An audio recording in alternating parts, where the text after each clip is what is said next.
Muy buenos días a todos los oyentes de Radio Renacer España y a todos aquellos que nos escuchan a través de nuestro canal de YouTube de la Iglesia Renacer Evangelista Internacional. Damos la bienvenida a este su programa Buenos días, Señor, este tiempo devocional que hacemos cada mañana, donde iniciamos nuestros días adorando a nuestro Padre, donde cuando nos levantamos le damos gracias por su amor, por su misericordia, por su bondad. Le adoramos e iniciamos el día cantándole una canción de adoración, expresándole con nuestro corazón el agradecimiento por todo lo que Él ha hecho. Y por supuesto, meditamos en la palabra de Dios. Recuerde que el meditar en la palabra de Dios es el alimento para su vida, para su espíritu, para nuestra alma. Es necesario tener una meditación diaria en la palabra de Dios para que nuestra vida sea alimentada, para que nuestra vida sea fortalecida. Recuerde que en la vida tenemos muchas cosas a las que nos enfrentamos.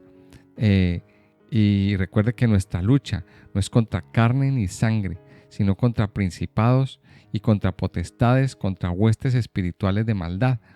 Por tanto, usted debe prepararse en el espíritu, debe tener una alimentación espiritual fuerte para que usted pueda enfrentar esas fuerzas espirituales que cada día se enfrentan o que cada día quieren dañarnos, que cada día quieren hacer cosas negativas en nosotros. Por tanto, yo quiero invitarle a que usted se sume a este club de lectores, de estudiosos de la palabra de Dios. Súmese a este club. Somos muchos, somos millones en el mundo que cada día destinamos un tiempo para estudiar las Escrituras. Por favor, hágalo usted. Es vital que cada día más y más personas se sumen a este reto de estudiar las Escrituras. Ahora, si usted no sabe cómo estudiar la palabra de Dios, quiero invitarle ahí en la cajita de comentarios. Dejo el formulario de inscripción para nuestro curso de cómo estudiar la Biblia. Estos cursos están abiertos permanentemente. Usted puede inscribirse ahí en el momento que usted desee y si usted se inscribe ya nos estaremos comunicando con usted para que usted aprenda a estudiar la Biblia con nosotros. Y también invitarles a los que nos están escuchando a través de nuestro canal de YouTube que escuchen este audio hasta el final, que se suscriban a nuestro canal de YouTube, que activen las notificaciones, que compartan los videos con todas las personas que puedan, que lo compartan en sus grupos, etcétera, etcétera. Así nos ayudarán a crecer. Vamos a la palabra de Dios entonces, a continuar con nuestro estudio del segundo libro de Crónicas. Vámonos al capítulo 21. Abra su Biblia, por favor, capítulo 21 del libro de Crónicas. Estábamos estudiando entonces la historia del rey Josafat, de este segundo rey al que Dios lo llamó a hacer pues reformas dentro del reino de Judá. Era necesario hacer estas reformas. ¿Por qué? Porque en la medida que iba pasando el tiempo, pues la gente iba cayendo en la costumbre y se necesitaba que alguien viniera a avivar el fuego. Mire, muchas veces nuestro fuego se apaga. Muchas veces el fuego, el amor por el Señor se apaga y caemos en costumbres, caemos en monotonía espiritual. Por tanto, ahí es donde el Señor tiene que venir a hacer una verdadera reforma, a causar un verdadero avivamiento. Y ese avivamiento inicia cuando quitamos cosas que nos estorban en nuestra vida.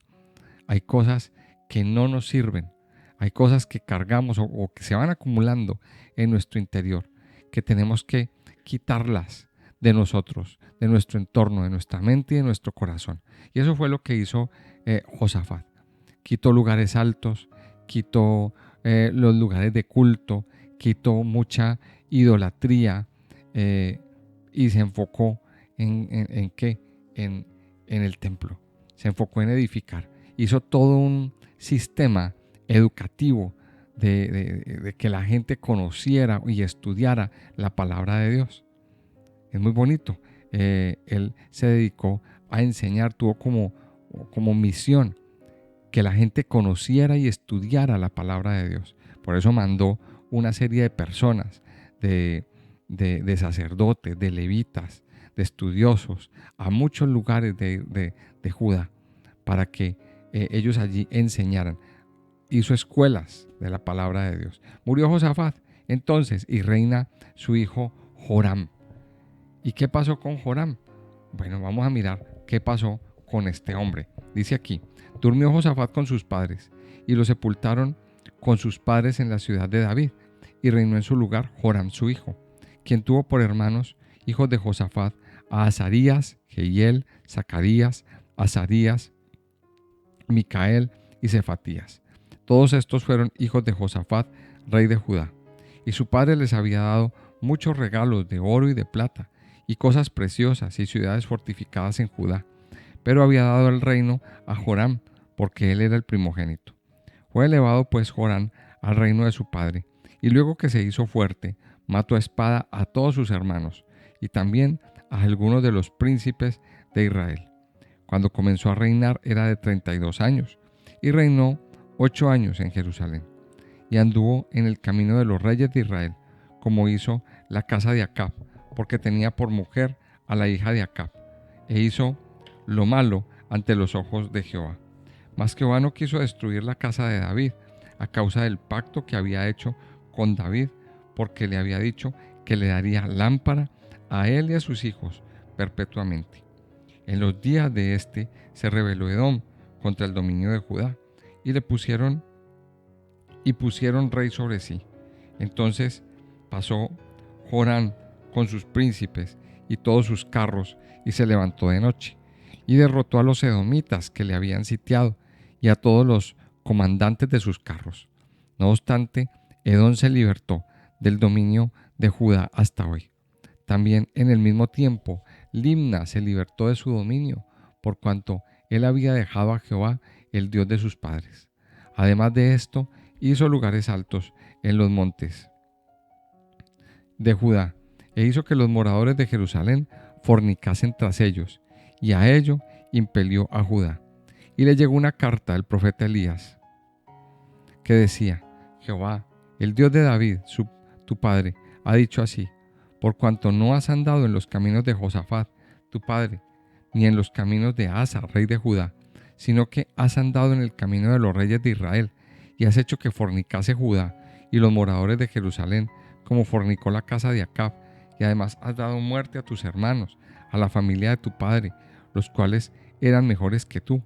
He aquí, Jehová herirá a tu pueblo de una gran plaga, y a tus hijos y a tus mujeres, y a todo cuanto tienes, y a ti con muchas enfermedades, con enfermedad de tus intestinos, hasta que se te salgan a causa de tu persistente enfermedad. Entonces Jehová despertó contra Joram la ira de los filisteos y de los árabes que estaban junto a los etíopes, y subieron contra Jehová, contra Judá, e invadieron la tierra, y tomaron todos los bienes que hallaron en la casa del rey, y a sus hijos y a sus mujeres no les quedó más hijos, sino solamente Joacás, el menor de sus hijos.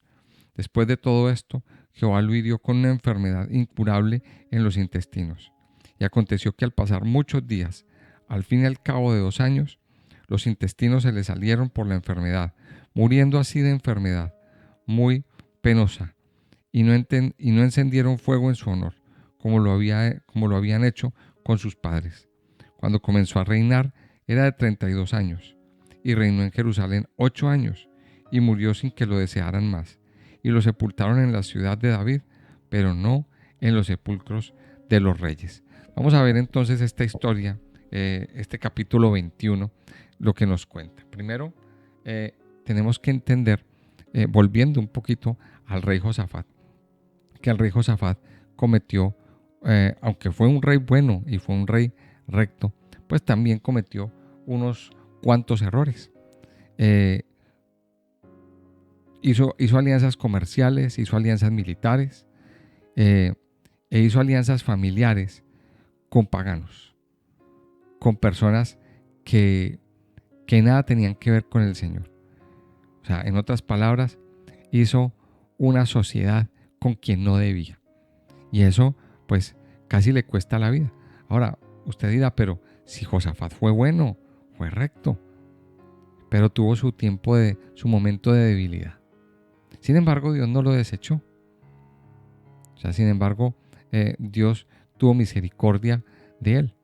Pero de esto vamos a examinar hasta qué punto llegan las consecuencias de una mala influencia, de una mala sociedad. Recuerde que el reino de Israel estaba podrido.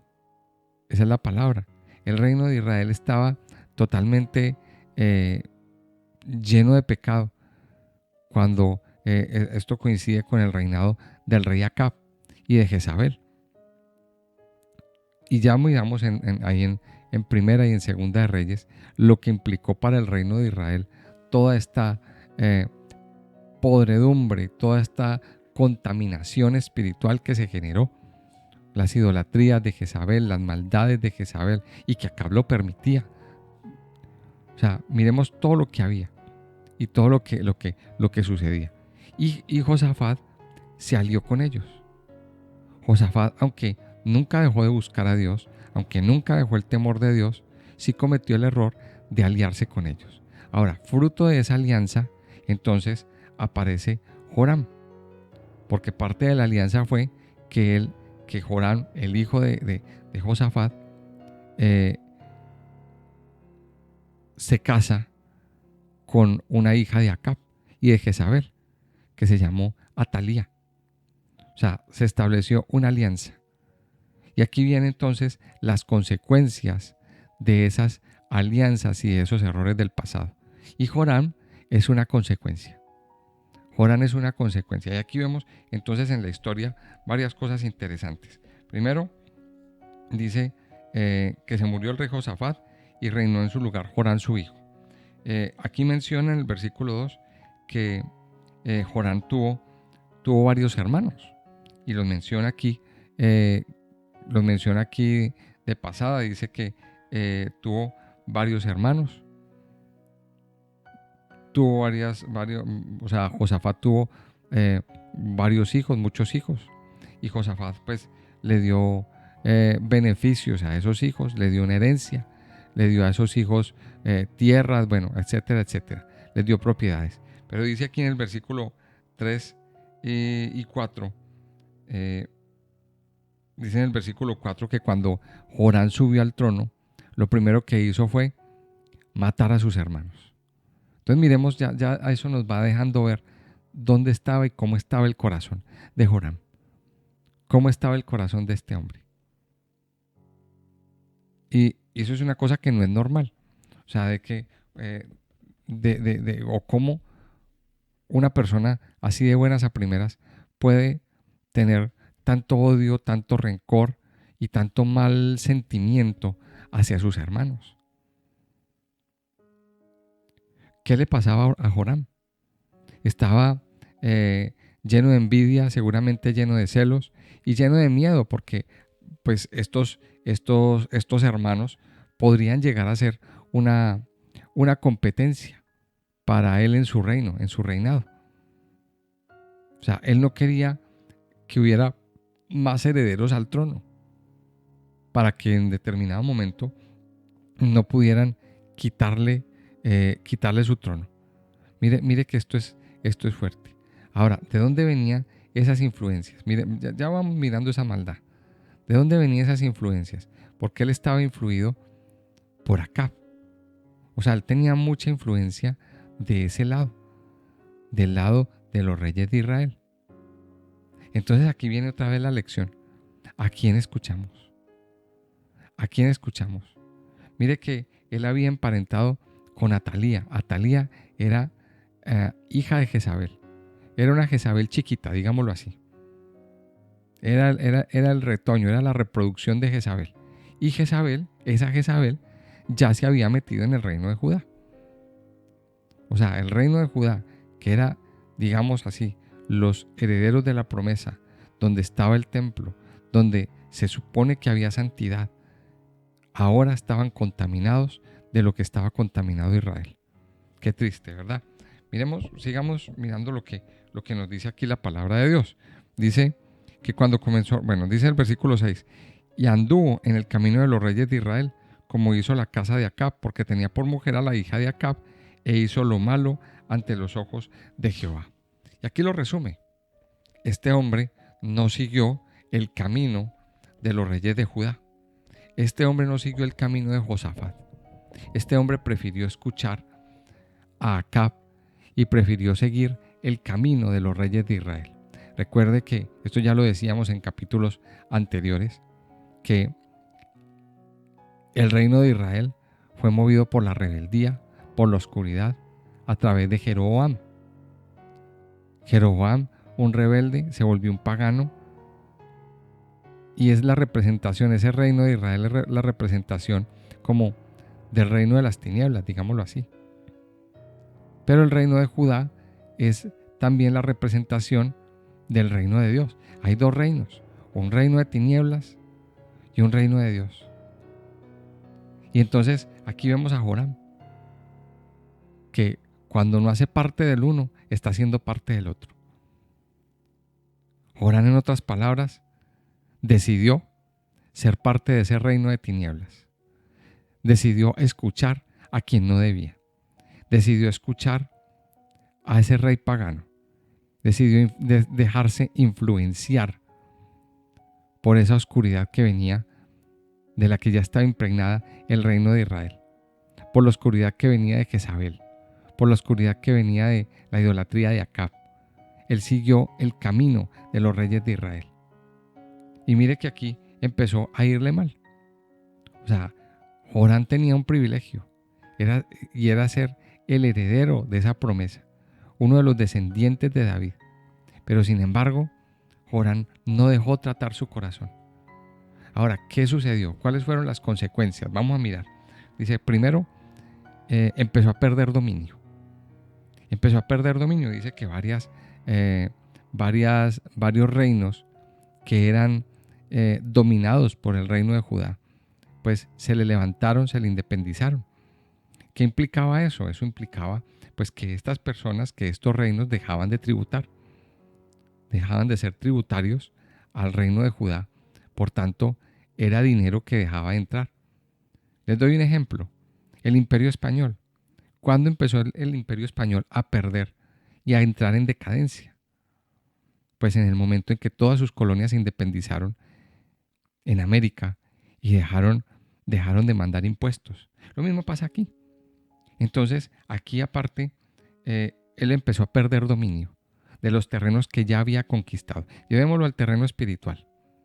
Llevémoslo al ámbito espiritual. ¿Qué sucede?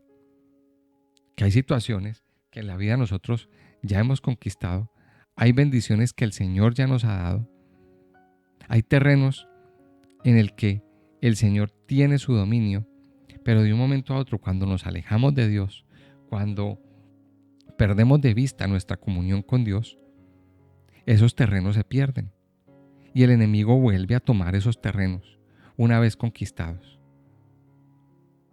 Hemos tenido, el Señor nos ha dado victorias en muchas áreas de nuestra vida, pero cuando usted descuida su comunión con Dios, cuando usted deja de escuchar a Dios, usted empieza a perder esos terrenos.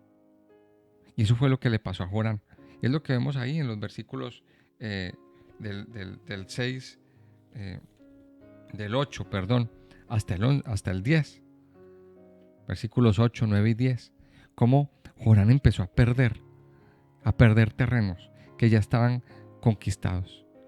Dice que estos terrenos fueron libertados del dominio, o sea, se salieron del dominio de Joram. Y mire lo que dice aquí al final del versículo 10, por cuanto él había dejado a Jehová, el Dios de sus padres.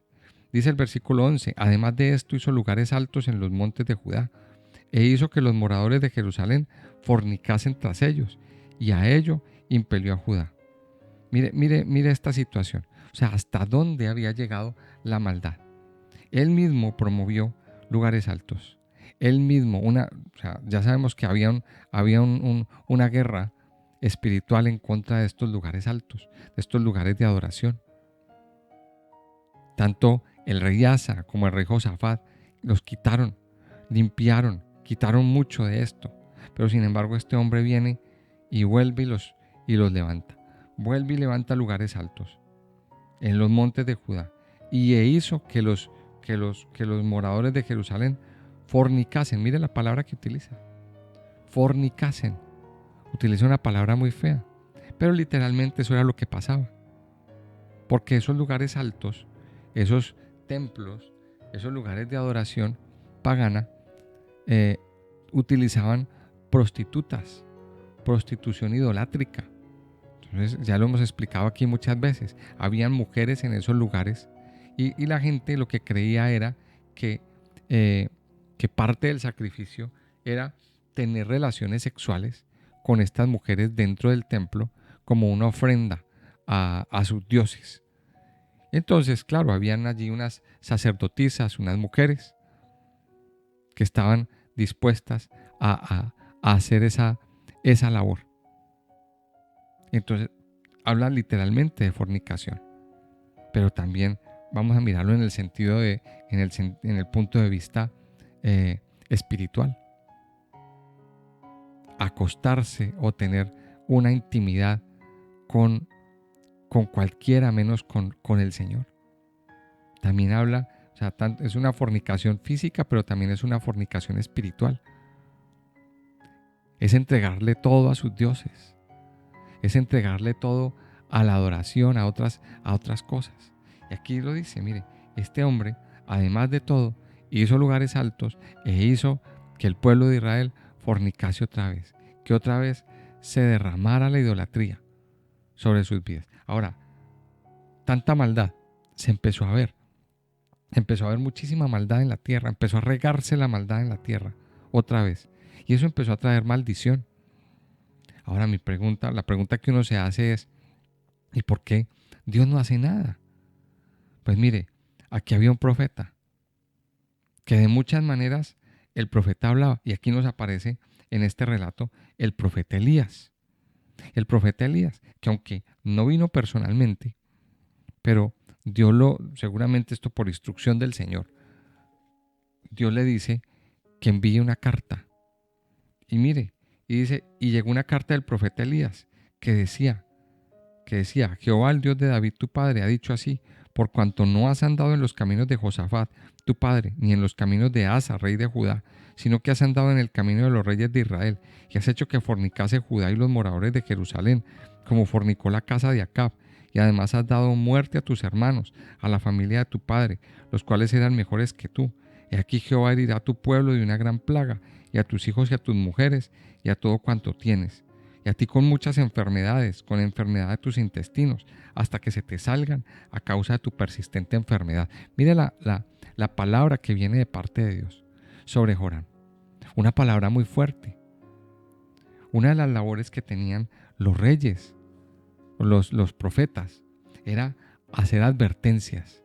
Y aquí Dios está dando una advertencia a Joram.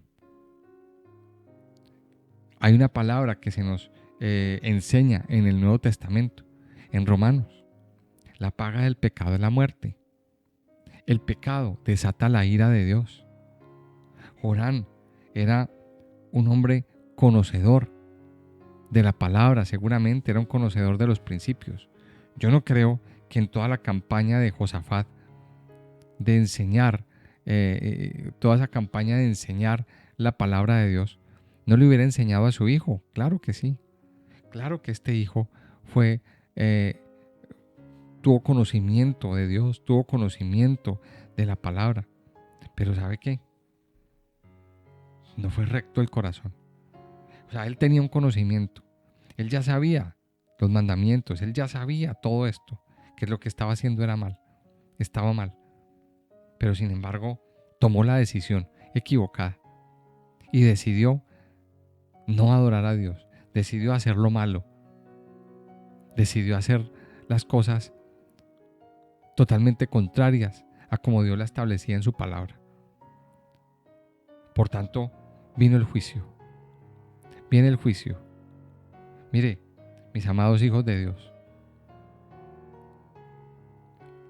hay muchas personas que tenemos ya un conocimiento de parte de Dios. Es más, si ustedes han sido oyente de este programa, aquí le hemos dado la vuelta casi a toda la Biblia. Casi toda la Biblia. Nos faltan unos libros por completar. Pero ya hemos estudiado el Nuevo Testamento y buena parte del Antiguo Testamento. Por tanto, no hay excusa. No hay excusa. Ya hay un conocimiento. Ahora, como Dios ya nos dijo, como Dios ya nos habló, ahora, si usted insiste en hacer lo malo, tiene que atenerse a las consecuencias. Y esto lo estoy diciendo en mucha santidad. Porque es lo mismo que Dios nos dice. No espere que si usted hace lo malo, que si usted hace cosas aborrecibles delante de Dios, no espere que Dios lo vaya a premiar. Todo acto malo tiene su consecuencia, tiene su paga. Por tanto, aquí hay implícito un llamado al arrepentimiento, un llamado a volver nuestros ojos a Dios, un llamado a volver a Dios nuestra vida y a no seguir en esto mismo. Mire, Jorán era un hombre que tenía conocimiento. Él tenía conocimiento y sin embargo, falló delante de Dios. Hay muchos que pecan a conocimiento de la palabra. Y ahí viene, eso es un punto de vista diferente. Una cosa es el que peca porque no conoce y porque no ha tenido un contacto con Dios. Una cosa es el que peca porque nunca ha recibido la palabra y nunca le han hablado. O sea, podríamos decir que peca por ignorancia. Pero otra cosa muy diferente es el que conociendo a Dios insiste en pecar. Y ahí sí viene lo que Dios le dijo a Jorán a través del profeta Elías. Si usted sigue en lo mismo, van a venir cosas muy malas. Esta semana estudiaba, ya para que terminemos, en el libro de Proverbios, en el capítulo 5. Hay una palabra que yo quiero que usted hoy la grabe y la medite en su corazón. Proverbios 5 del 21 al 23. Dice: porque los caminos del hombre están ante los ojos de Jehová, y él considera todas sus veredas. Prenderán al impío sus propias iniquidades, y retenido será con las cuerdas de su pecado. Él morirá por falta de corrección, y errará por lo inmenso de su locura. Mis amados, aquí hay un llamado implícito al arrepentimiento. Una vez más, Dios está llamando a que tengan un arrepentimiento verdadero. Una vez más, Dios está llamando a que por favor dejen su forma necia de actuar. Sé que hay muchas personas que me están escuchando que ya conocen. Y esto básicamente es un mensaje para aquellos que de alguna manera ya han conocido la palabra. Y sin embargo, insisten en vivir mal. Insisten en seguir sus caminos. Aquí hubo una sentencia de parte de Dios. Toda esa maldad que hubo en el corazón de Joram iba a ser juzgada por Dios. Joram nunca se arrepintió. Nunca se arrepintió. Antes, por el contrario, empezó a vivir las consecuencias. Y esa enfermedad que tuvo fue fruto del pecado. Fue fruto de su alejamiento de Dios. Se le pudrieron sus entrañas. Porque eso deja ver lo que había en su interior. Eso dejó ver lo que había en su interior. Miremos esto, amados hijos de Dios, las consecuencias que trae el pecado y las consecuencias que trae el no arrepentirse verdaderamente delante de Dios. Yo les invito a que oremos, a que terminemos este tiempo, amado Padre. Te damos gracias. Gracias, Padre Dios, por tu amor y bondad, por tu misericordia, por tu fidelidad, por tus maravillas sobre nuestras vidas, Señor. Padre Dios, yo te doy gracias en esta mañana por todo lo que tú has hecho, por lo que estás haciendo y por lo que harás en nuestra vida. Nos postramos delante de ti, Padre, pero antes que cualquier cosa, te pedimos perdón, Señor. Te pedimos perdón por las malas decisiones.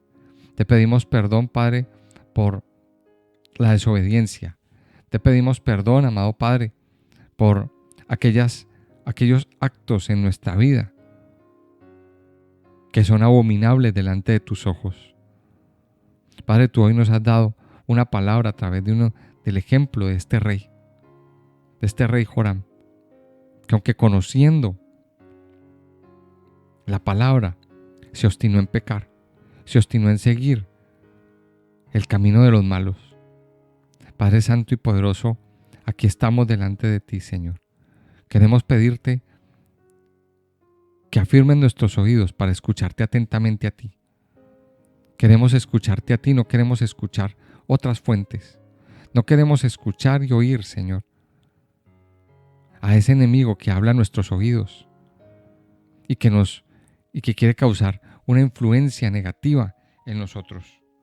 Padre Santo y Poderoso, aquí estamos delante de ti, Señor, para pedirte que nos limpies. Por favor, te pedimos, Señor, que tengas misericordia. Yo te pido que nos des una conciencia de pecado y que hoy, Señor, haya un arrepentimiento verdadero en nuestros corazones y en nuestras vidas. Amado Padre, hoy nos arrepentimos delante de ti. Hoy postrados delante de ti te pedimos perdón y te pedimos misericordia, Señor. Te pedimos que derrames de tu misericordia y de tu amor. Que hoy, Señor, nuestra vida sea limpiada, sea transformada, sea llena de ti, Señor, sea llena de tu presencia, que nuestra vida sea llena de tu gracia y de tu amor. Hoy nos arrepentimos, postrados delante de ti, Señor. Te pedimos que nos limpies. Te pedimos, Señor, que nos sacies, que nos renueves, que hagas tu obra en medio de nosotros. Padre Santo y Poderoso, en este día te alabamos, en este día te adoramos y te bendecimos. Te damos gracias por lo que estás haciendo y por lo que harás en nosotros, mi Señor. Padre Santo y Poderoso, gracias por tu amor y tu bondad, por tu fidelidad, por tus misericordias y maravillas sobre nuestras vidas. Te adoramos y te bendecimos en el nombre precioso de Jesús. Amén y amén.